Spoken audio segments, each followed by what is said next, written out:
Hello, and welcome back to my attic. If you recall, a couple years ago, 5 or so, feels like, we had a raccoon in the attic. Well, over the holidays, we had some sweet little mice in our attic, or maybe a mouse, and I decided to make a rat trap. So I put a camera up in the attic, went on YouTube, and I found this bucket trap. And the idea is you poke a hole through the top of the bucket, put a rod, through that rod you put a can, in my case a can, and the can can spin, so the rat goes out on the can to get some food and tumbles into the bucket. That's the idea. I put some olive oil in the bottom of my bucket so their feet would be slippery and they wouldn't be able to get out. I used cheese initially.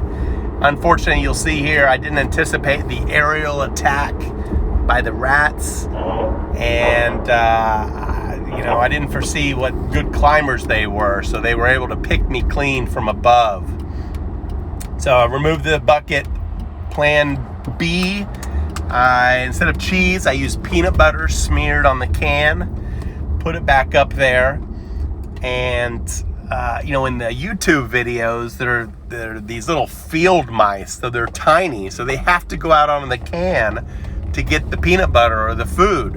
And unfortunately, I'm dealing with Texas rats, or sweet little mice, and they're able to reach the peanut butter from the exterior of the bucket. And I didn't realize they use their tail so much. The tail is like a fifth limb. They use that thing and latch on to the wires or whatever, and then they can lean out. And at some points, they lean all the way down into the bottom of the bucket without falling in. So the peanut butter didn't work. So I decided to go back to the drawing board. And at some point in our past, we had an exterminator come to the house. And the exterminator left these sticky pads that you see typically for mouse traps. So I decided to take one of those and wrap it around the can. And then on that, I smeared the peanut butter. So the idea being they're gonna have to reach out and touch the pad in some extent and get stuck. Didn't take long for them to come back, the little mouse to come back. And before, where his tail was an asset, as you'll see here, that tail starts dangling down on that sticky pad, and whammo, I've caught myself a holiday rat. Reminds me of the Nutcracker. Anyway, as with the raccoon, the problem now is, what do I do now that I've snagged a rat?